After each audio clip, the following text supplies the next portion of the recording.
साथियों नमस्कार। मैं धर्मेंद्र एक शाम देश के नाम के आज के इस कार्यक्रम में ओएनजीसी अहमदाबाद एवं एक शाम देश के नाम ग्रुप की ओर से आपका स्वागत अभिनंदन करता हूं। आज के हमारे मेहमान हैं एक प्रसिद्ध एवं सफल भूवैज्ञानी श्री सुधींद्र मोहन जी, जिन्हें हम पहले भी सुन चुके हैं। आप भूजल, जल संसाधन और खनिज अन्वेषण में विशेषज्ञ हैं। श्री सुधींद्र जी, आपका स्वागत अभिनंदन है। जी। तो रेंज हमारे लिए इसलिए अनलिमिटेड है या इसलिए इनफाइनाइट सब्जेक्ट है क्योंकि रेंज पूरे लाइफस्टाइल को, पूरे लाइफ साइकिल को, पूरी पृथ्वी को, पूरी यूनिवर्स को बहुत तरीके से टच करती है, जिस तरह से पानी हमारी लाइफ को टच करता है। और इसीलिए रेन को भी देखने का हम सबका नजरिया बिल्कुल अलग अलग होता है।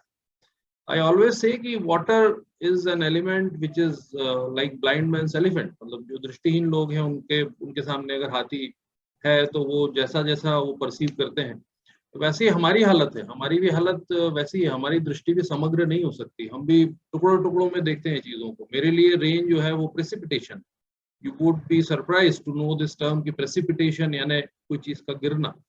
तो मेरे लिए रेन प्रेसिपिटेशन है क्योंकि मैं वैज्ञानिक हूँ। लेकिन वही रेन जो है वो किसी के लिए जीवन अमृत हो सकती है। अगर वो किसान है तो उसको प्रेसिपिटेशन नहीं समझ, ये समझ में आता है कि रेन जो है वो मेरे लिए कितनी महत्वपूर्ण है। वही रेन अगर कोई आपदा में फंसा हुआ व्यक्ति है, बाढ़ में फंसा हुआ व्यक्ति है, या लैंडस्लाइड के किनारे खड़े हो आप, तब वो रेन कितनी भयावह लगती है आप कल्पना नहीं कर सकते। मैं उत्तराखंड में फेस कर चुका, नासिक के वहां हुआ है। मैं उत्तराखंड में लैंडस्लाइड हुआ। मैं उत्तराखंड में फेस कर चुका हूँ इसको। एक बार हम रामनगर के आगे उत्तराखंड में जा रहे थे अपनी एक विजिट पे, और वो पहाड़ी के ऊपर 30 किलोमीटर मात्र का रास्ता था। उस 30 किलोमीटर में करीब 12 या 14 बैंड्स थे रास्ते में।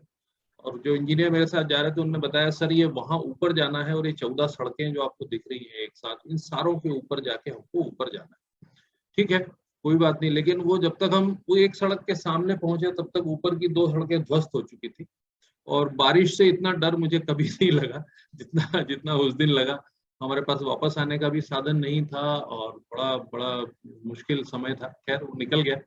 लेकिन रेन्स के अलग अलग स्वरूप, बारिश के अलग अलग स्वरूप हमको देखने को मिलते हैं। जैसे अंग्रेजी साहित्य में रेन को बहुत अच्छा नहीं माना जाता कई बार कि if you are facing rains that means you are having some troubles। जबकि हमारे यहाँ तो बारिश को बड़ा आह्लाद का और उल्लास का समय माना जाता है कि बारिश हमारे लिए बहुत आह्लादित करने वाला एक इवेंट होता है। लेकिन रेन्स को इंग्लिश लिटरेचर में 10 महीने के बाद आ रही होती है। लेकिन इंग्लिश लिटरेचर में रेन्स को बहुत अलग तरीके से देखा गया। तो ये सब रेन्स को अलग अलग तरीके से देखने की तरीके हैं। जो बांध वाले इंजीनियर्स हैं उनको रेन्स बहुत अच्छी लगती है कि हाँ बांध हमारा भर जाएगा, लेकिन जब बांध पूरा भर जाता है उसके बाद रेन्स हमको अच्छी नहीं लगती। तो बहुत सारी चीजें हैं और इसको हम एक प्रेजेंटेशन के माध्यम से समझते हैं। मेरे ख्याल से प्रेजेंटेशन इनेबल्ड है मेरे लिए, तो मैं चाहूंगा कि एक प्रेजेंटेशन के माध्यम से हम बातचीत करें और उसके बाद में फिर हम इंटरेक्शन करेंगे कुछ अपने टॉपिक्स के ऊपर। अगर वैसे समय बचेगा क्योंकि बहुत बड़ा प्रेजेंटेशन नहीं है, लेकिन फिर भी मैं कोशिश करूंगा कि समय बचे। और इसको हम वाटर साइकिल से शुरू करना चाहते थे, लेकिन मुझे फिर ध्यान आया कि हम बहुत कुछ और भी जानना चाहते हैं बारिश के बारे में। तो आइए जानते हैं वर्षा के बारे में, जैसी हमारी बातचीत हुई है अभी तक। और एक उपन्यासकार है अमेरिका के, उनका बड़ा अच्छा कोट, ये मुझे सर्वोत्तम कोट लगा रेन के ऊपर, सर्वोत्तम संदेश जो किसी ने दिया है कि rain is grace, rain is the sky descending to the earth, what more do you want. I mean sky coming to meet the earth, sky, आकाश ही खुद मिलने चला आ रहा है, ऐसा लगता है, ऐसा प्रतीत होता है। मैंने कहा ना, साहित्यकारों की नजर कुछ अलग होती है बारिश के बारे में। उनको लगता है कि ये बारिश ही हमारे और आकाश का संबंध है और आकाश मिलने चला आ रहा है, descending to the earth, without rain there would be no life. So true he is, मतलब कितना सही उन्होंने कहा कि without rain of course there can not be any life, सवाल ही नहीं है। तो जॉन अपडाइक है जो 1932 से 2009 तक हमारे बीच में थे और बड़े अच्छे उपन्यासकार थे अमेरिका के, काफी सारी किताबें उन्होंने लिखी।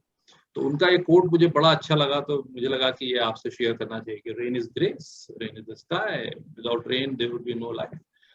तो ये है। और इसके बाद में फिर ये, sorry for this typo error, because ये हिंदी के फॉन्ट मेरे आज ठीक से चल नहीं रहे। मैं एक्चुअली आपका जब कार्यक्रम की शुरुआत हुई तो मैं उसी को ठीक करने की कोशिश कर रहा था। अनफॉर्चुनेटली किसी एक फाइल को डाउनलोड करने के चक्कर में मेरे को मेरा पावर पॉइंट डिस्टर्ब हो गया, और I am running this on WPS now.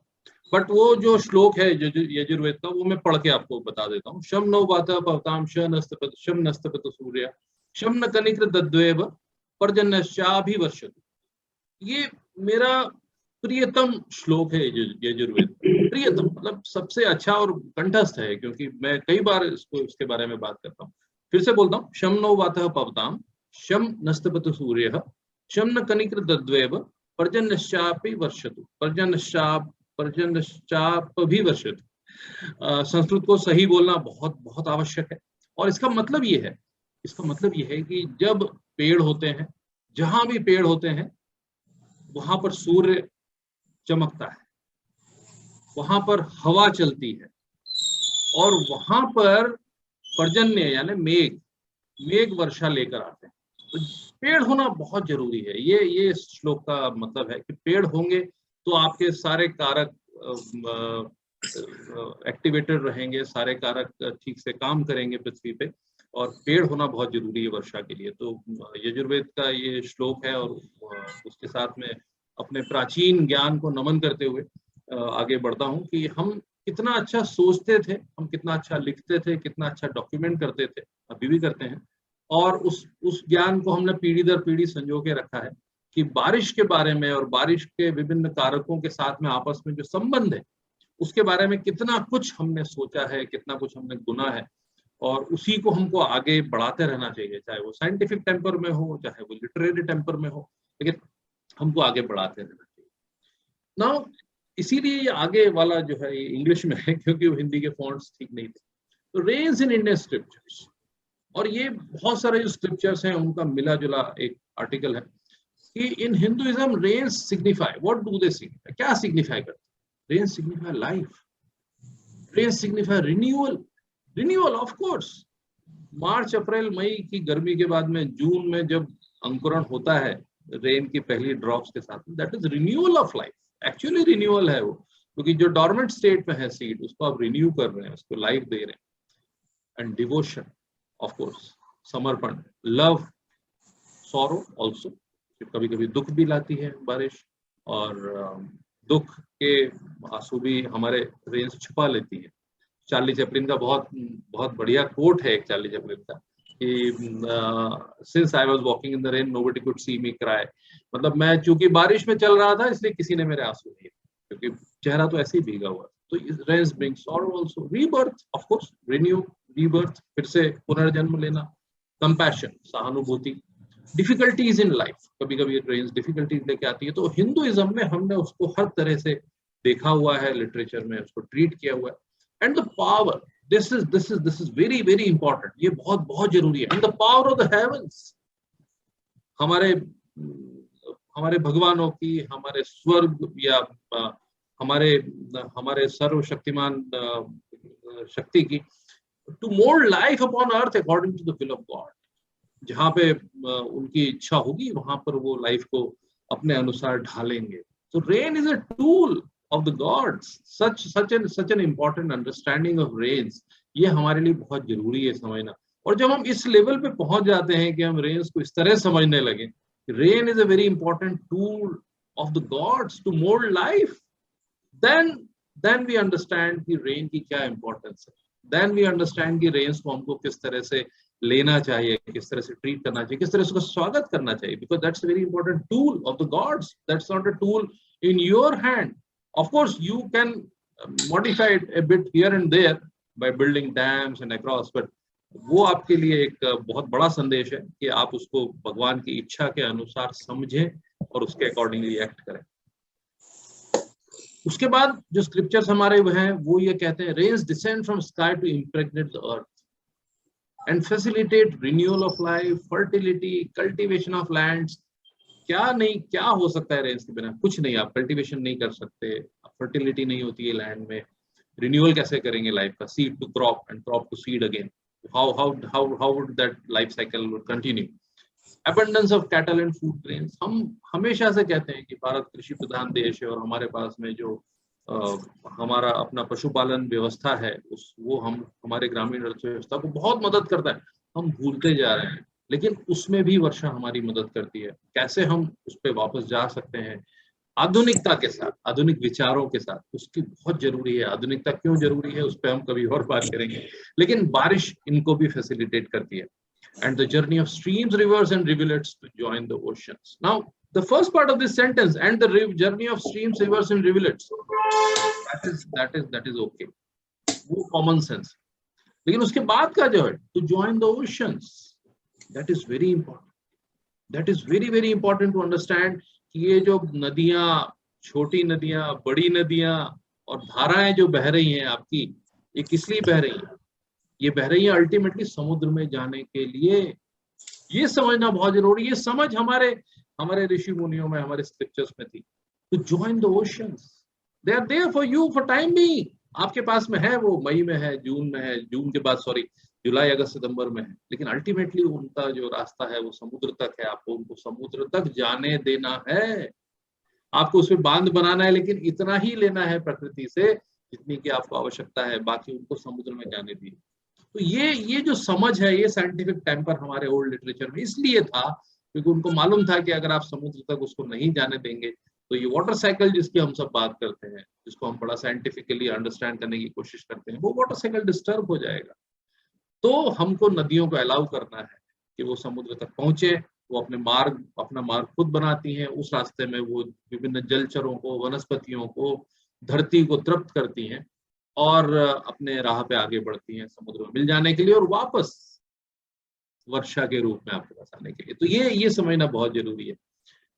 Now rain, philosophical angle पे देखें तो rain is an aspect of nature and one of its modifications which bring cheer as well as sadness in the molten world, again according to the fate of the world and the play of gods. ये भी समझना बहुत जरूरी है कि भगवान आपको क्या दिखाना चाह रहे हैं।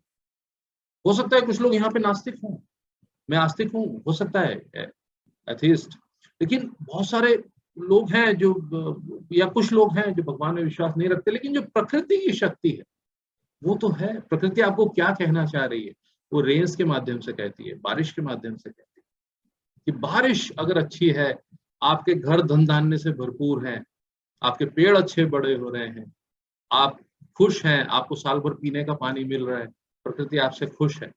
अगर प्रकृति आपसे नाराज है तो निश्चित रूप से आपको सजा देगी, और वो सजा देगी बारिश के माध्यम से। बारिश आपके यहाँ पे नहीं होने वाली है। Again, rains are a gift from the heaven sent by gods to nourish the earth so that they can receive the offerings of food from the humans in return. Of course, ये बहुत simple लगता है सोचने में कि जो अन्न आप उगाते हैं उसकी उनको चाह है, और उनको अपने लिए चाह नहीं है, उनको आपकी सफिशिएंसी की चाह है। वो चाहते हैं कि आप सफिशिएंट मात्रा में अन्न उगाएं। उनको ऑफर करने के पहले आपको मिलेगा तभी तो आप उनको ऑफर करें। उनकी चाहना सिर्फ ये है कि आप सेल्फ सेटिस्फाइड रहें, आप इतना सफिशिएंसी हो आपकी ग्रेस के आपके पास कि आप लाइफ को सस्टेन कर सकें। It's a symbiotic relationship. जितना आप अन्न उगाएंगे उतना आप सेटिस्फाइड रहेंगे, उतना आप अपनी लाइफ को आगे बढ़ाएंगे, और उतनी ही रेन्स, उतनी उचित मात्रा में रेन्स भगवान आपको देंगे। ये बड़ा अच्छा एक थॉट है। God sent down rains to facilitate good harvest and wealth of cattle. Again, हमने जैसा कहा कि हमारे जो पशुपालन सभ्यता है उसको सपोर्ट करने के लिए रेन्स बहुत जरूरी है। Which in turn help the humans to perform sacrifices and make offerings of food to gods. Sacrifice करना भी जरूरी है, आपको अपने हिस्से से थोड़ा सा हिस्सा अलग करके गॉड तक पहुंचाना सामान बहुत आसान नहीं है, लेकिन आप किसी भूखे को मदद करें या उसमें सक्षम हो, मेरे ख्याल से यही भावना इसके पीछे थी। मैं ये बता रहा हूँ कि इतना गहन ज्ञान, इतना गहन अध्ययन वर्षा पर हमारे शास्त्रों में है, और इतनी अच्छी चर्चा उसमें है कि हमको अगर इनको पढ़ने लगे, इनको पढ़ते रहें, तो हमको निश्चित रूप से वर्षा को देखने का हमारा नजरिया बदल जाएगा। If gods are happy and well fed through sacrificial offerings, they will ensure that rains will fall in time. This is very important. Rains will fall in time. तो टी एस्पेक्ट है जो साइंटिस्ट मानते हैं, T is time. तो जो time जो एक domain होता है वो बहुत इंपॉर्टेंट समय, कि रेगुलरिटी बहुत जरूरी है हर चीज की। और वो नेक्स्ट पॉइंट में है, it will contribute to good harvest, abundance, progeny and cattle, growth, basically growth है, अगर टाइम पे है तो ग्रोथ है, नहीं है तो नहीं। As a seasonal activity, timely rains indicate the order and regularity of the world. This is how beautiful it is, and that is written in the scriptures. कि अगर रेन्स टाइम पे है इसका मतलब आपका वर्ल्ड ठीक ठाक चल रहा है, रेन्स टाइम पे है तो इसका मतलब आपके वर्ल्ड में रेगुलरिटी है, नियमितता है, and harmony between earth and the haven. How beautiful, harmony आपकी चाहिए, अर्थ और हेवन के बीच में हार्मोनी चाहिए। आगे हम देखेंगे, आगे हम त्रिलोक की बात करेंगे कि अर्थ और हेवन का क्या रिलेशन, और what is heaven actually, how rains are connecting earth and heaven, but that is the harmony. If rains are good, the harmony between heaven and earth is good. On the other hand scanty rains, मतलब अगर बारिश कम हो रही है या बहुत ज्यादा बारिश हो रही है, they denote the displeasure of gods. ये क्यों लिखा है? ये इसीलिए लिखा है कि आप उन सिग्नल्स को समझें कि अगर बारिश आपके यहाँ कम हो रही है या बहुत ज्यादा हो रही है, इसका मतलब आप कुछ गलत कर रहे हैं प्रकृति के साथ, कुछ गलत हो रहा है। क्या गलत हो रहा है वो आपको खुद को एनालाइज करना है और उनको खुश रखना है, प्रकृति को खुश रखना है, भगवान को खुश रखना। भगवान को खुश ₹1.25 के प्रसाद से नहीं करा जा सकता। प्रकृति को खुश आप तब रख सकते हैं जब आप उससे छेड़छाड़ ना करें, आप उसके अकॉर्डिंगली काम करें, आप उसकी नियमित प्रक्रियाओं में बाधा न डालें, आप अपनी इच्छाओं को प्रकृति पर ना ला दें, आप प्रकृति का अति दोहन न करें, प्रकृति के दिए हुए उपहारों को उपहार समझ के ग्रहण करें। तो ये बहुत जरूरी है कि डिस्प्लेजर ऑफ गॉड से क्या मतलब है, displeasure of the nature basically, and communication and broken communication. Just imagine, who can think of this, कि अगर बारिश अच्छी नहीं हो रही इसका मतलब आपका संदेश, आपकी हरकतों का संदेश, आपकी हरकतें इतनी खराब है कि आप ठीक से कम्युनिकेट नहीं कर पा रहे हैं नेचर के साथ, आपका communication broken down. For the वैदिक इंडियंस नाउ, अब हम हेवन की बात करते हैं, who believed in a 3-tier world, 3-tier world, एक 3-tier world जिसको हम त्रिलोक बोलते हैं। उस त्रिलोक में भूलोक है, एटमॉस्फेयर है और फिर स्वर्ग है। तो जो एटमॉस्फेयर है, जो बादल हैं, जो बारिश है, वो हमारी कनेक्टिविटी है भूलोक की और हेवन की। कितना सुंदर थॉट है। And related phenomena such as gathering of clouds, lightning, thunder, winds, they were the clear physical evidence of presence of God in the higher world. हमको ये लगता था, और इसमें मेरे को प्रिमिटिव फील होने में कोई शर्म नहीं है। मुझे लगता है कि अगर मैं इस माध्यम से भगवान को देख सकता हूँ, मैं असल में प्रकृति को देख रहा हूँ, मैं प्रकृति को जानना चाह रहा हूँ, प्रकृति को समझ रहा हूँ कि वो जो बिजली कड़क रही है, जो बादल बन रहे हैं, जो बिजली धरती पर आ रही है, जो बारिश धरती पर आ रही है, वो मैसेज है प्रकृति का कि हम कितने सही हैं या गलत हैं, हमको कहाँ प्रकृति क्या देना चाह रही है, उसको समझने की जरूरत है। और वही तो स्वर्ग है, वही तो हमारी कनेक्टिविटी है स्वर्ग से। ओके, भगवान जी हमारे यहाँ पे हिंदू संस्कृति में डिस्क्राइब किए गए, इंद्र, वरुण, सोम, Agni, Vayu, Marut, Rudra. They enacted a divine drama in the sky. Divine drama मतलब आप ये जो एक फोटो मैंने साइड में लगाया हुआ है, ऑरोरा बोरेलिस का फोटो है, ये जो नॉर्थ पोल पे दिखाई देता है। To assure the beings upon the earth that their sacrifice and prayers were heard and appreciated। मतलब जो चमत्कार, या उसको चमत्कार ही समझे, लेकिन हम उसको एटमॉस्फेरिक फिनोमेना के साथ में इंटरप्रेट करने की कोशिश करते हैं। तो मतलब भगवान जी खुश हैं क्योंकि हवा चल रही है, क्योंकि बारिश हो रही है, क्योंकि क्लाउड्स आ रहे हैं और रेगुलर टाइम पे आ रहे हैं, मतलब प्रकृति हमसे खुश है। It was through sound, light and rains that they communicated with beings. वो हमारा कम्युनिकेशन है, बट वो प्रकृति से communication. If the earth was mother goddess and the sky was father god, the rays provided the divine seed from which life germinated and nature flourished. So simple. It's a symbiotic relationship. बारिश आएगी तो आपकी life आगे बढ़ेगी और बारिश के साथ में आप आगे बढ़ सकते हैं। तो ये हमारा बैकग्राउंड है, ये हमारा बैकग्राउंड है थॉट प्रोसेस का, जो जेनेटिकली यहाँ पे स्टोर्ड है। हमारे भारतीयों में तो कम से कम स्टोर्ड है। हमने अगर वेद उपनिषद नहीं भी पढ़े हैं तो भी जेनेटिकली वो यहाँ पर आ चुका है। आपको बस उसको रीडिस्कवर करने की जरूरत है, आपको उसको फिर से पढ़ने की जरूरत है। मैं बहुत कम पढ़ पाता हूँ वेद और उपनिषद, नहीं पढ़ता हूँ। संस्कृत मेरी बहुत अच्छी नहीं है या हिंदी भी उतनी अच्छी नहीं है, लेकिन फिर भी इनको मैं जितना समझ पाया हूँ वो ये है कि प्रकृति को हमको खुश रखना है तो बारिश अच्छी होगी, प्रकृति को खुश रखना है तो बारिश सही समय पर होगी, और बारिश अगर अच्छी नहीं हो रही है तो प्रकृति का संकेत है कि आप कुछ गड़बड़ कर रहे हैं प्रकृति के साथ। Now we go to the science, the types of rainfall. कितने तरह के टाइप्स, ये हम स्कूल में रेन्स एज वी अंडरस्टैंड, जैसे स्कूल में हम पढ़ते हैं, इसको एक रिफ्रेशर कोर्स की तरह हम देख लें। बहुत सारे लोगों ने ये स्कूल में पढ़ा होगा, मैंने तो नहीं पढ़ा था। किसी ने, जो नई जनरेशन है वो पढ़ रही है आजकल, इसको सीबीएसई के कोर्स में है। Types of rainfall, there are 3 types of rainfall, convectional rainfall, orographic rainfall and cyclonic और फ्रंटल रेनफॉल। ये समझना हमारे लिए इसलिए जरूरी है क्योंकि हम जब रेंज को देखते हैं हमारे यहाँ भारत में, तो वो अगर हम मध्य प्रदेश में है तो वो रेन अलग है, अगर हिमाचल प्रदेश में तो वो रेन अलग है, विंटर रेंज है तो वो अलग है, और समर मानसून जिसको हम अभी बोलते हैं, ये समर मानसून बोला जाता है इसको, ये रेंज है तो वो अलग है। तो इसको हम समझ लेते हैं एक बार थोड़ा सा कि कन्वेक्शनल रेनफॉल क्या है। कन्वेक्शनल यानी सरफेस एयर हीटेड अप, जो सरफेस पे एयर है वो गर्म होती है, ऊपर उठती है, उसके बाद फिर वो हायर एल्टीट्यूड पे जाती है, तो वहां पे -30 डिग्री, -20 डिग्री, -35 डिग्री टेम्परेचर है ऊपर, और उस टेम्परेचर में वो कूल होती है and falls down as rain. It's as simple as that. तो ये it is accompanied with thunderstorms and lightning. Resultant clouds are cumulonimbus. Cumulonimbus clouds जो हैं बहुत गहरे क्लाउड्स होते हैं और बहुत घने बादल होते हैं। cumulonimbus clouds हैं जो बहुत गहरे बादल आपको दिखते हैं, बहुत काले बादल, वो कन्वेक्शनल रेनफॉल के द्योतक होते हैं। Afternoon rainfall in the equatorial regions, normally afternoon में होती है इक्वेटोरियल में, and occurs in early summer in the temperate region. तो ये कन्वेक्शनल रेनफॉल है जो ज्यादातर भारत में होती है, वो कन्वेक्शनल रेनफॉल है। फिर ओरोग्राफिक रेनफॉल, ओरोग्राफिक यानी इसको हम रिलीफ रेनफॉल भी बोलते हैं। रिलीफ यानी, रिलीफ का मतलब होता है हाइट, तो ओरोग्राफिक यानी जहाँ पहाड़ों के ऊपर बादल जाने की कोशिश करते हैं लेकिन वो जा नहीं पाते हैं और पहाड़ के एक तरफ बरस जाते हैं। तो they are found on the windward sides of mountain, mountain ranges के जो विंड, जिस तरफ से हवा आ रही है उस तरफ में बारिश होती है, क्योंकि बादल उस पार नहीं जा पा रहे हैं, वहीं रुक गए हैं और ऊपर से ठंडा हो गए हैं, तो वो सैचुरेटेड एयर लेके आते हैं समुद्र से और माउंटेन को हिट करते हैं। हवा फिनोमेना वही है, ऊपर जाके कूल होती है, लेकिन एक बैरियर है, उस बैरियर की वजह से वो बरस जाते हैं।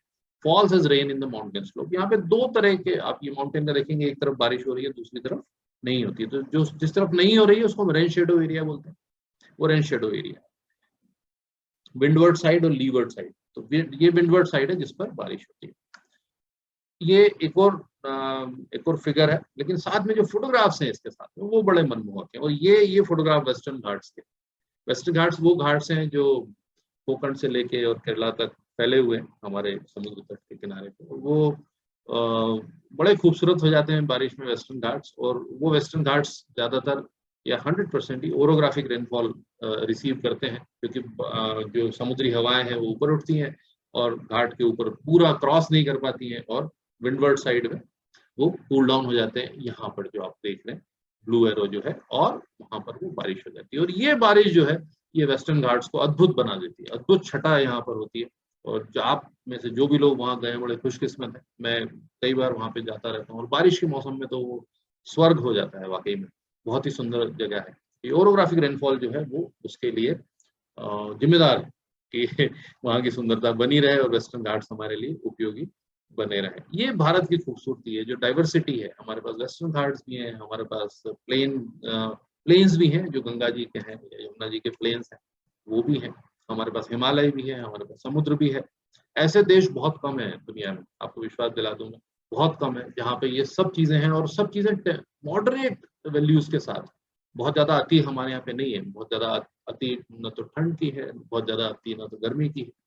लेकिन अब हम गर्म होते जा रहे हैं धीरे धीरे, क्योंकि प्रकृति हमसे शायद नाराज होती जा रही है, और उसका असर हमको देखने को मिल रहा है। देखिए आगे आगे हम उसी पे बात करेंगे कि क्यों प्रकृति हमसे नाराज है, ऐसा मुझे क्यों लगता है कि प्रकृति हमसे। एक और जो थर्ड टाइप है दैट इज साइक्लोनिक और फ्रंटल रेनफॉल।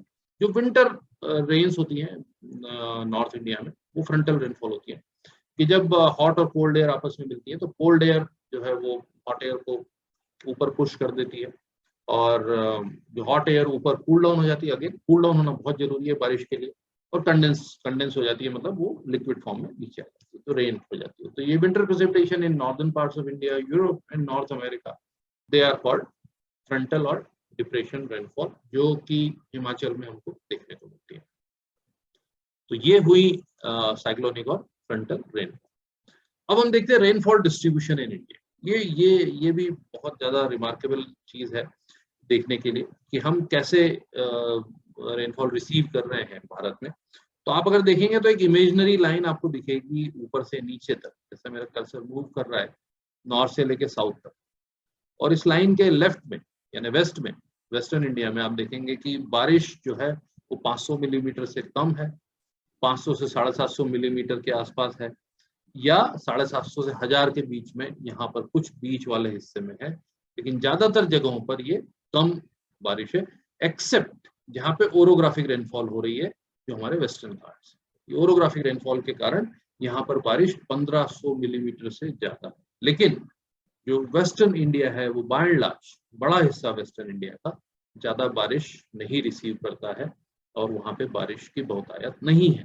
लेकिन जो हमारा ईस्टर्न पार्ट, पूर्वी क्षेत्र है, खासतौर पे उत्तर पूर्व है, वो बहुत ज्यादा बारिश रिसीव करता है और 1500 मिलीमीटर से ज्यादा से लेके 1250 से 1500 मिलीमीटर तक की बारिश रिसीव करता है। ये हिस्टोरिकल डिस्ट्रीब्यूशन है, ऐतिहासिक डिस्ट्रीब्यूशन है, जो हमने 100 साल की बारिश का रिकॉर्ड अगर देखें बारिश भारत का 1901 से, बल्कि 122 साल का रिकॉर्ड हमारे पास है, 1901 से लेके 2021 तक का 120 से 121 साल का रिकॉर्ड अगर देखें तो हमको ये पिक्चर देखने को मिलती है।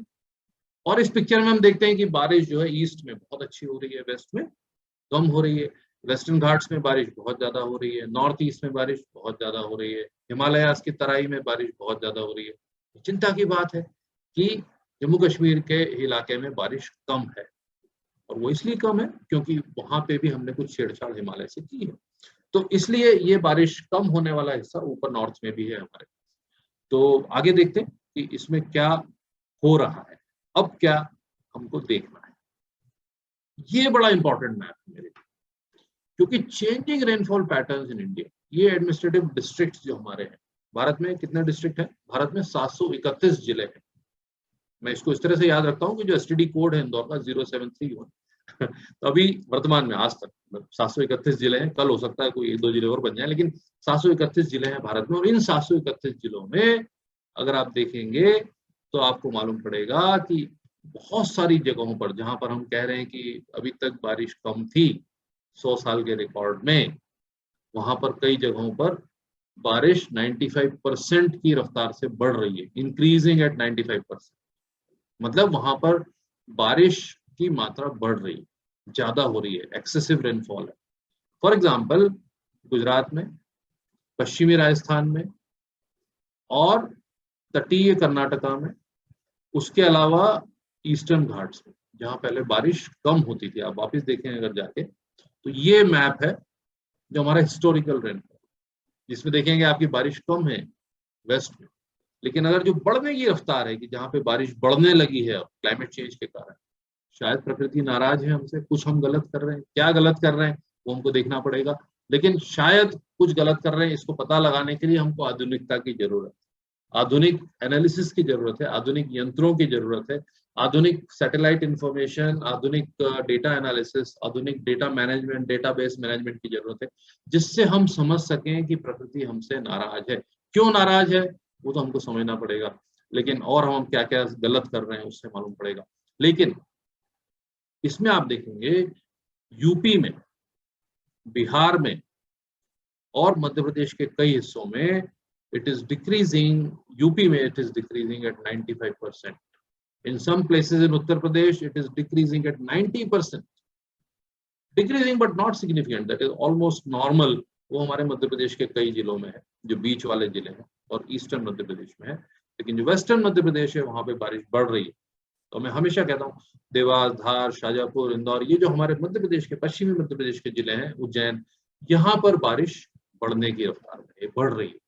और ये बढ़ना बहुत अच्छा माना जा सकता है या नहीं, उस पे तो हमको एनालिसिस करनी पड़ेगी, लेकिन ये अभी जो डेटा है हमारे सामने, इसमें यह है कि हमारा वेदर पैटर्न चेंज हो रहा है और हमारी बारिश कम हो रही है। इसके लिए हमको जनता को, शासन को, प्रशासन को और वैज्ञानिकों को भी सतर्क रहना पड़ेगा और तैयारियां अपनी करनी पड़ेगी। ये जो बता रहे हैं कि यूपी में बारिश कम हो रही है, इट इज डिक्रीजिंग एट 90% और 95%, that has been proven correct. इस बार वो सही सिद्ध हुआ है इस बार अभी तक का डेटा 2022 में जुलाई तक का डेटा उठा के देख लीजिए, यूपी में बारिश 62% कम हुई है इस बार अभी तक। तो मानसून था वो हमारा बड़ा नॉर्थ ईस्ट की तरफ बढ़ा, लेकिन इंदौर तक आके, पश्चिमी मध्य प्रदेश तक आके, उत्तरी मध्य प्रदेश की तरफ और पश्चिमी उत्तर प्रदेश की तरफ न जाके, और जो ट्रफ बना था उड़ीसा से लेके कच्छ तक का, उसको फॉलो करता हुआ गुजरात की तरफ चला गया। और उस प्रोसेस में कुछ दिन वो इंदौर और भोपाल के ऊपर रुका, और उस रुकने की प्रोसेस में हमारे यहाँ अतिवृष्टि हो गई। तो ये कुछ चेंजेस हो रहे हैं, और ये चेंजेस हमारे लिए तैयारी करने के लिए सिग्नल है कि हम तैयारी रखें कि बारिश कहाँ पे कम हो रही है और कहाँ पे ज्यादा हो रही है। नॉर्थ ईस्ट में बारिश कम हो रही है, ये भी एक चिंता की बात है। तो ये हमको देखना पड़ेगा कि कम होने के बाद भी वहां पे बाढ़ क्यों आ रही है। आसाम में बाढ़ आई थी, लेकिन बारिश ओवरऑल वहां पर कम हो रही है। ऐसा इसलिए हो रहा है क्योंकि जो टी पीरियड है, time, regularity, order of the world, जिसके हमारे प्राचीन ग्रंथ बात करते हैं, वो गड़बड़ा रहे। जो हमारे नंबर ऑफ रेनी डेज हैं वो कम हो गए हैं, बारिश भी कम हो गई है। तो किसी एक दिन डिल्यूज यानी बहुत हैवी रेनफॉल वो हो जाती है नॉर्थ ईस्ट में भी और कई अन्य जगहों पर भी, और उसकी वजह से बाढ़ के खतरे बढ़ते जा रहे हैं। जबकि ओवरऑल बारिश आप देखेंगे नॉर्थ ईस्ट में it is decreasing eight 90%। North east जहाँ चेरापूंजी है, आपको मालूम होगा चेरापूंजी से जो हाईएस्ट रेनफॉल का खिताब है वो छिन गया, तो नागालैंड में एक दूसरी डिस्ट्रिक्ट है वहां चला गया। तो ये बारिश वहां पे कम हो रही है। ओके, ये सब डिवीजन वाइज है, जो सब डिवीजन है हमारे, उसको हम डेटा को इकट्ठा कर देते हैं। तो सब डिवीजन वाइज हम अगर देखें तो जम्मू कश्मीर में बारिश इंक्रीज हो रही है 95%, जबकि हिस्टोरिकली वहां पे कम बारिश हो रही थी, अभी it is increasing.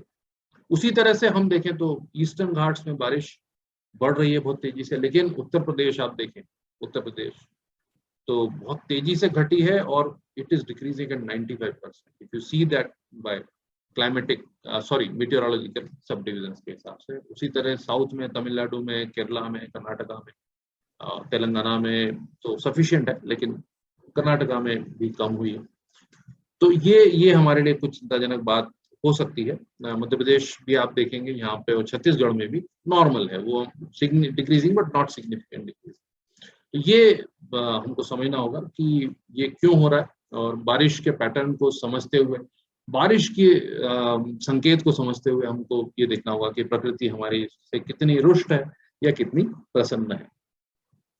How is rainfall measured? हम बात करते हैं पानी इतना गिरा, उतना गिरा, पानी कम गिरा, पानी ज्यादा गिरा।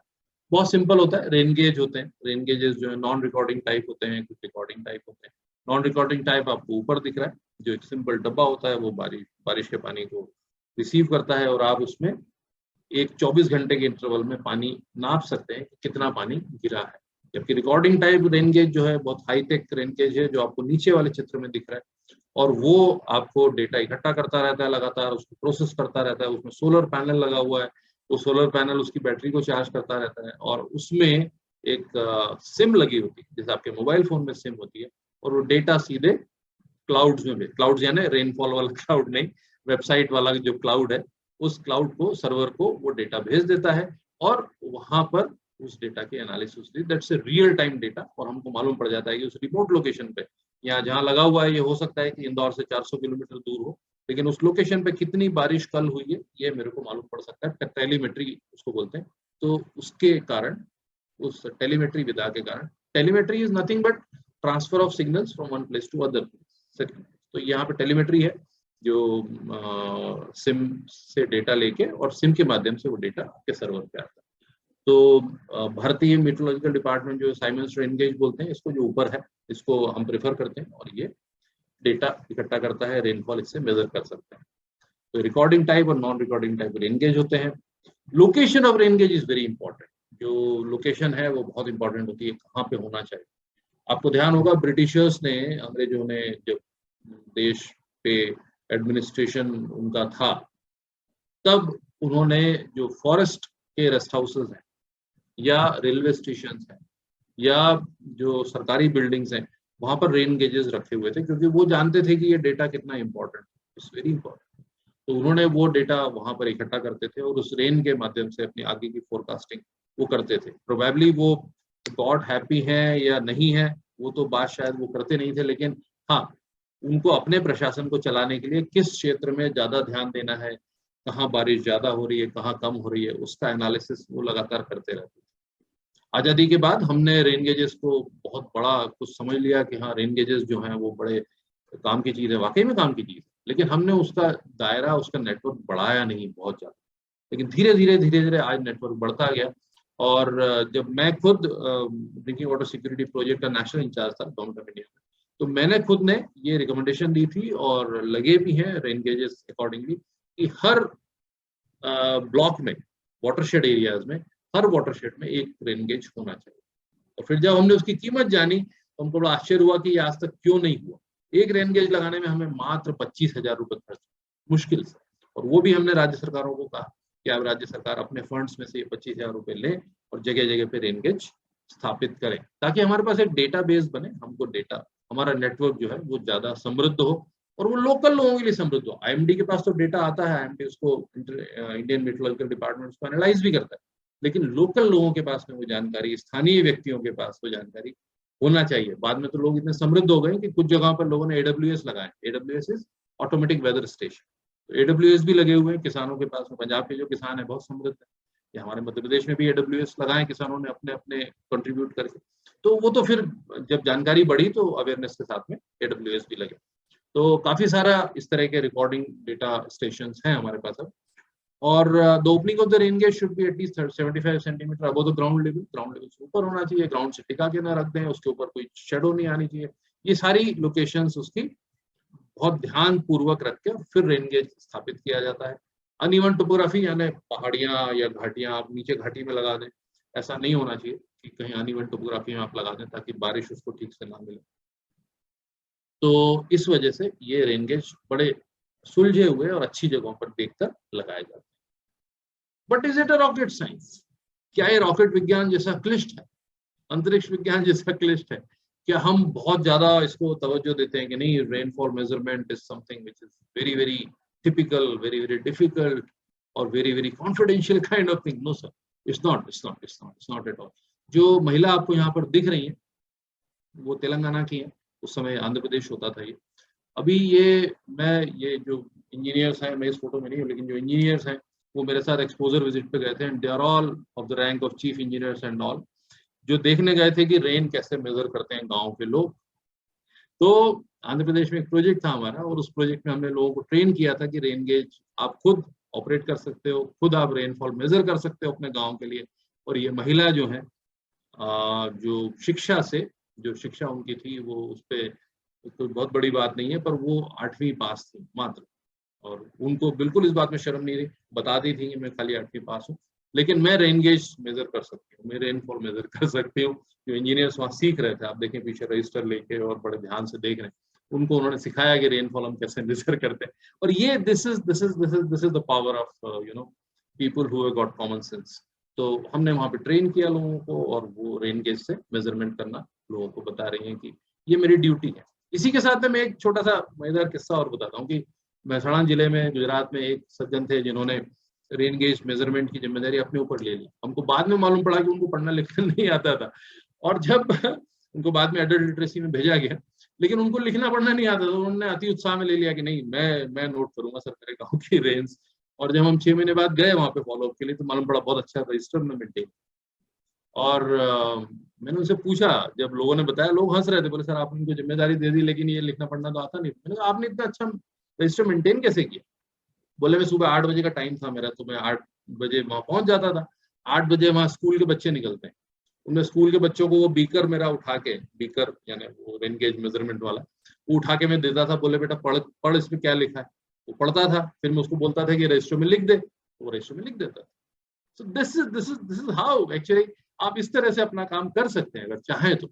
अगर आप में इच्छा शक्ति है तो आप सारा काम कर सकते हैं, और आप रास्ते निकाल सकते हैं, तरीके ढूंढ सकते हैं अपनी कमियों को ओवरकम करने के, कि भाई हम कमी है हम में, शायद हम नहीं पढ़ना लिखना जानते, लेकिन मेरी जिम्मेदारी है कि मैं अपने गांव की रेन को मेजर करूं या बारिश को मेजर करूं। तो उन्होंने ये तरीका निकाला, और वो स्कूल जाने के समय पे वहाँ खड़े हो जाते थे, 8 बजे का जो समय, और वो बच्चों से लिखवाते थे। तो ये कॉमन मैन की टेक्नोलॉजी, कॉमन मैन की जो रुचि है टेक्नोलॉजी में भी, कुछ नया सीखने में भी, वो उससे हमको डेटा कलेक्शन में बहुत मदद मिलती है। तो कोई रॉकेट साइंस नहीं है, बहुत आसान है, उसको मेजर किया जा सकता है। जो एनालिसिस होती है रेनफॉल डेटा की वो बहुत सिंपल है। एक तो मीन एनुअल रेनफॉल है, मीन एनुअल मतलब कितनी बारिश हमारे यहाँ हर साल होती है। फॉर एग्जाम्पल इंदौर जिले की जो मीन एनुअल रेनफॉल है तो वो है 953 मिलीमीटर, 953 मिलीमीटर। देवास जिले की जो मीन एनुअल रेनफॉल है वो शायद 846 मिलीमीटर है। लेकिन अभी के दिनों में 846 मीन एनुअल रेनफॉल से बढ़ के वो जो नॉर्मल रेनफॉल जो हर साल हो रही है देवास जिले में वो बढ़ती जा रही है। उस पर मेरी नजर है कि देवास में क्यों बढ़ रही है। देवास में 1100 से 1200 मिलीमीटर तक रेनफॉल अभी हो रही है इन दिनों, इन वर्षों में, अभी के वर्षों में, लेकिन एनुअल रेनफॉल। तो ये एनुअल रेनफॉल निकाली जाती है। फिर एक रेनफॉल इंटेंसिटी निकाली जाती है। रेनफॉल इंटेंसिटी यानी कितने मिलीमीटर पर आवर पानी गिरा, एक घंटे में कितने मिलीमीटर। तो मिलीमीटर यानी कुछ नहीं है, पानी की सतह की मोटाई है। कि आपकी अगर सतह फ्लैट है और उसके ऊपर अगर 20 मिलीमीटर पानी गिरा है तो इट्स 20 मिलीमीटर पर आवर। ये क्यों निकालना जरूरी है? ये निकालना इसलिए जरूरी है कि इस पे डिपेंड करता है कि कितना पानी बह के सड़कों पे आने वाला है, कितना पानी बह के स्टॉर्म वाटर ड्रेन्स में जाने वाला है, कितना पानी बह के नदियों में जाने वाला है। और जब एक बड़े एरिया में आप कैलकुलेट करते हैं तो एक एक मिलीमीटर इंपॉर्टेंट हो जाता है, एक एक मिलीमीटर। आप विश्वास नहीं करेंगे पर 1 मिलीमीटर रेनफॉल अगर 1000 हेक्टेयर की अगर आप मेजर करेंगे तो कितनी ज्यादा हो जाएगी। तो ये आप कल्पना कर सकते हैं। तो बहुत एक एक मिलीमीटर का हिसाब उसका रखा जाता है और काफी ज्यादा पानी हमारे एक्यूमुलेट होता है। उसका जो रन ऑफ है, बारिश का रन ऑफ यानी पानी बह के निकलने वाला, वो इस पर निर्भर करता है कि उस सतह जिस पे वो पानी गिर रहा है वो कैसी है। अगर मेरे पास यहाँ सामने टेबल है, उस पर कांच रखा हुआ है, कांच पे मैं पानी डालूंगा तो उसका रन ऑफ ऑलमोस्ट 100% होगा। लेकिन उसी कांच के ऊपर अगर मैं कागज रख दूंगा तो कागज उसमें से कुछ पानी को सोख लेगा, एब्जॉर्ब कर लेगा, और बाकी को वो जाने देगा। और वो सोखेगा तब तक जब तक उसकी सोखने की शक्ति बनी रहेगी। तो यही काम हमारी मिट्टी करती है, मिट्टी पानी को सोखती है और बाकी पानी को आगे जाने देती है। लेकिन जहां पर मिट्टी नहीं है पहाड़ों पर, जहां पर मिट्टी का क्षरण हो रहा है, वहां पर पानी के बहने की गति बहुत तेज हो जाती है और वो ज्यादातर पानी रन ऑफ के रूप में नदियों में चला जाता है। और उसी वजह से जब वहां पर इकट्ठा नहीं रहता तो भूजल भंडार तक भी वो नहीं पहुंच पाता, क्योंकि ये एकत्रित नहीं है, वो बह के निकल चुका है बारिश का पानी नदी में। तो ये सब चीजें देखना बहुत जरूरी है कि रन ऑफ कितना है। एक जो पानी अंदर जाता है उसको हम बोलते हैं इनफिल्ट्रेशन। तो इनफिल्ट्रेशन कितना है, रन ऑफ कितना है और उसकी इंटेंसिटी कितनी है। तो आपको जान के एक और चीज जान के बड़ी खुशी होगी, हैरत होगी या अच्छा लगेगा कि हमारे पास भारत में बहुत अच्छा रेनफॉल डेटा है, जो बहुत कम देशों के पास है। बहुत अच्छा रेनफॉल डेटा है और वो इस वजह से क्योंकि हमारे रेनफॉल मेजरमेंट्स बहुत एक्यूरेट है काफी सालों से, जिसको हम ग्रिडेड रेनफॉल डेटा बोलते हैं। हमारे पास ग्रिड्स में रेनफॉल डेटा है और इंटेंसिटी डिस्ट्रीब्यूशन जो है पूरे भारत का हमारे पास में मैप किया हुआ। कई प्रोजेक्ट्स में हम लोग उसको यूज करते हैं कि किस तरह से किसी एक पर्टिकुलर जगह पर इंटेंसिटी कैसे कैसे पानी की वेरी कर रही है और उस वजह से उस प्रोजेक्ट से कितना पानी निकलने वाला है बाहर, कितना पानी सड़कों पे आने वाला है, या कितना पानी आपके पास स्टोर करने की क्षमता हो सकती है, या कितना पानी आपके पास आ सकता है। तो इंटेंसिटी और डिस्ट्रीब्यूशन इसके बारे में डेटा हमारे पास बहुत अच्छा डेटा है और उसका हम काफी उपयोग करते हैं। ये वाटर साइकिल है जो हम क्लास 5 में पढ़ते हैं शायद आजकल, या 4th में पढ़ते हैं। आप विश्वास करेंगे ये वाटर साइकिल मैंने तब पढ़ी जब मैं पोस्ट ग्रेजुएशन में था, जब मैं MSc में। ओके, आगे चलते हैं हम जल्दी। But will it remain same for ever? Water cycle में कुछ समझने की बहुत ज्यादा जरूरत शायद नहीं है, क्योंकि सबको पता है बारिश होती है, भाप बनती है, फिर बादल बनते हैं, बारिश होती है, कुछ हिस्सा जमीन में चला जाता है, उसको ग्राउंड वाटर कहते हैं। बाकी जो बह के निकल जाता है, जैसा हमारे वेद और उपनिषद कहते हैं, उसको जाने दीजिए समुद्र में ताकि वो वाटर साइकिल बनी रहे। Okay, will it remain same forever? Will the water cycle continue to support us? What may be the possible factors that might impact the water cycle? Then क्या क्या फैक्टर हो सकते हैं जिससे हमको मालूम पड़े कि हमारी वाटर साइकिल में चेंजेस आ रहे हैं। Rate of transfer of water, कितना पानी हमारे पास आ रहा है, राइट।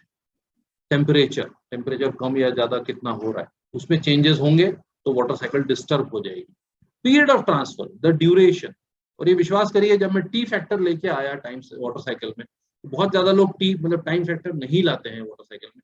लेकिन जब मैंने पुराने स्क्रिप्चर्स पढ़े तो मुझे समझ में आया कि रेगुलरिटी और टाइम कितना important, period of transfer, duration जो है वो कितनी इंपॉर्टेंट। क्लाइमेट चेंज एक बड़ा फैक्टर है जो कि हमारे रेट ऑफ ट्रांसफर को और वाटर साइकिल को इम्पैक्ट करेगा।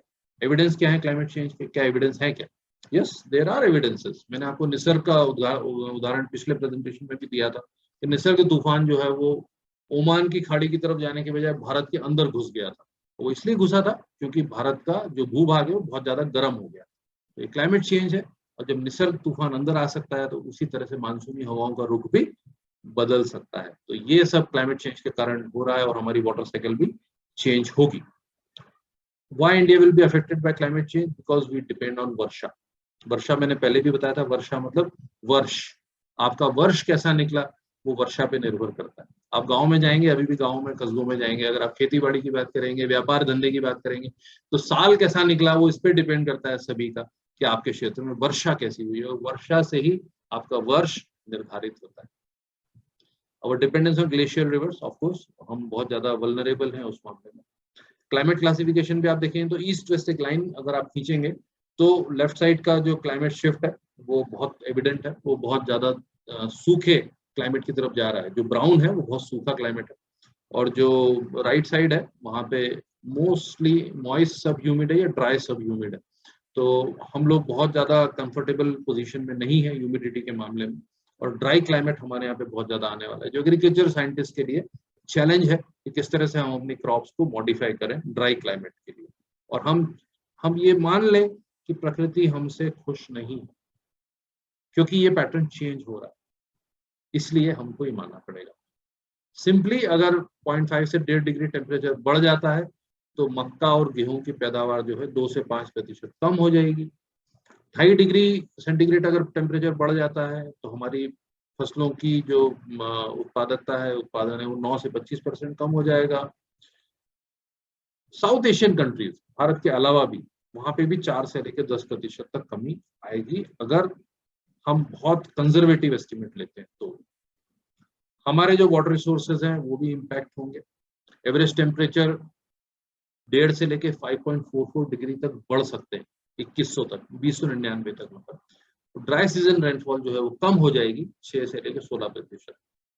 जो हम विंटर रेंज की बात कर रहे हैं उसको हम ड्राई सीजन रेनफॉल बोलते हैं, वो कम हो जाएगी। और वेट सीजन रेनफॉल जो हम समर मानसून वाली बोलते हैं वो 10 से 31% तक बढ़ जाएगी। तो हम कह रहे हैं बारिश बढ़ रही है। अगर आप डेटा को, सिर्फ एक डेटा को देखेंगे तो लगेगा कि बारिश बढ़ रही है, लेकिन उससे फायदा क्या हो रहा है वो हमको नहीं पता। अभी भी उससे नुकसान होने की संभावना ज्यादा है, और इंडिया के फूड प्रोडक्शन पर फ्रेश वाटर रिसोर्सेज से बहुत फर्क पड़ेगा। जो ग्लेशियल हमारी प्रेजेंट ग्लेशियर्स हैं वो पीछे जा रहे हैं। हमारे यहाँ के गंगा जी का ग्लेशियर जो है वो बहुत तेजी से रिसीड कर रहा है। आप देखेंगे गंगोत्री ग्लेशियर रिट्रीट कर रहा है, वो पीछे जा रहा है, क्योंकि आगे का हिस्सा उसका मेल्ट होकर गंगा जी में आता जा रहा है। और इसलिए हो रहा है क्योंकि टेम्परेचर हमारा बढ़ रहा है। ओके, और आप देखेंगे अगर तो क्या क्या इम्पैक्ट आ सकते हैं।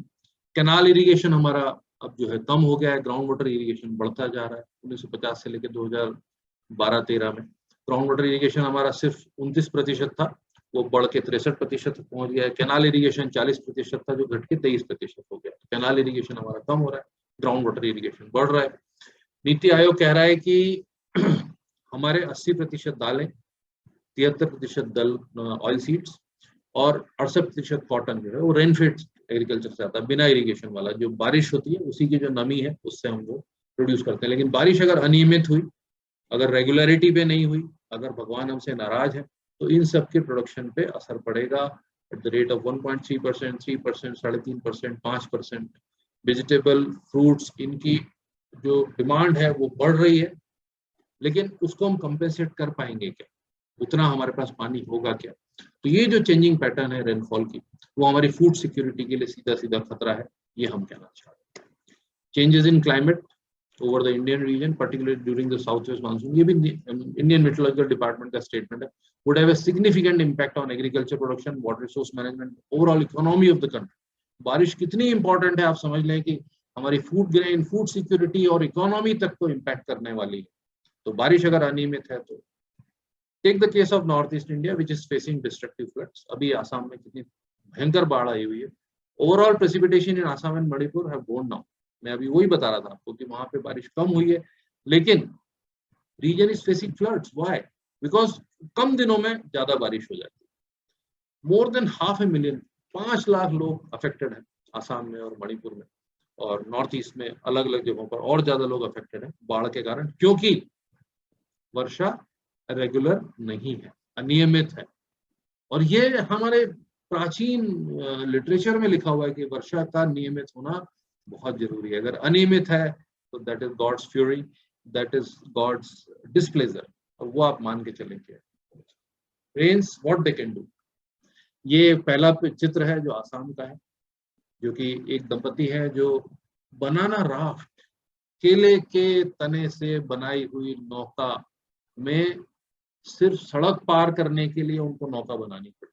दे are crossing the street, just कोई दूसरे गांव में नहीं जा रहे हैं, वो स्ट्रीट क्रॉस करने के लिए और पानी लाने के लिए, जो पानी आप देख रहे हैं कितना गंदा पानी उनकी बाल्टी में भरा हुआ है, उस गंदे पानी को लाने के लिए उनको वो बनाना राफ्ट बनानी पड़ी। दूसरी तरफ अगर वर्षा नियमित है, वर्षा अच्छी है, तो आपका परिवार भी खुशहाल है, आपकी क्रॉप्स भी खुशहाल है और आपकी खुशहाली बढ़ती जाएगी। That is the impact of rains, that is what they can do. Rains इतना आपकी जिंदगी में परिवर्तन ला सकती हैं, आपको दुख भी दे सकती हैं और आपकी खुशहाली को भी बढ़ा सकती है, प्रोवाइडेड नियमित रूप से होती है।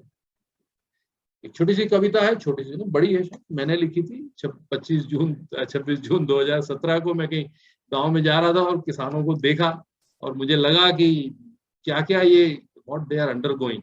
इतने खुश, कर्नाटका के किसान, में कर्नाटका में था, इतने खुश किसान, आषाढ़ की एक शाम और पहली बारिश की खुशी, खनखनाती बूंदे और ऊपर बादलों को ताक ताक खिला हुआ किसान का चेहरा, टूटी और सिलाई लगी चप्पलों को पार कर एड़ियां धसी हुई हैं कीचड़ में, भीग रहे हैं सर पर उलझे हुए बाल और पीला पड़ चुका कुर्ता भी, पर वह कोई जतन नहीं करता बारिश से बचने की।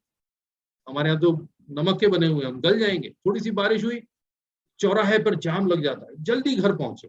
वो कोई जतन नहीं करता बारिश से बचने की, और न ही पैरों में लगा कीचड़ उसे परेशान करता है। हमको तो थोड़ा सा लग जाए छींटा, हम परेशान हो जाते हैं। याद करता हो वह झुलसा देने वाली गर्मी को, पानी जब सिर्फ उसकी नम आंखों की कोर में होता था। अब उसके चेहरे पर भीगी हुई मुस्कान है, मौसम की पहले तेज बारिश से। उससे ज्यादा खुशी शायद किसी को नहीं होगी। तो with that I would like to end my presentation here. Thank you very much. नमस्कार आप सबको, और आगे हम और आपसे बात करते रहेंगे। जी, थैंक यू सो मच। मतलब इतना डिटेल में और इतना इंटरेस्टिंग हमने कभी नहीं सुना, और सब लोग मुझसे एग्री कर रहे होंगे। और हमको आपके लेक्चर के बाद प्रकृति को रिस्पेक्ट करना, प्रकृति के लिए सोचना, बारिश को रिस्पेक्ट करना,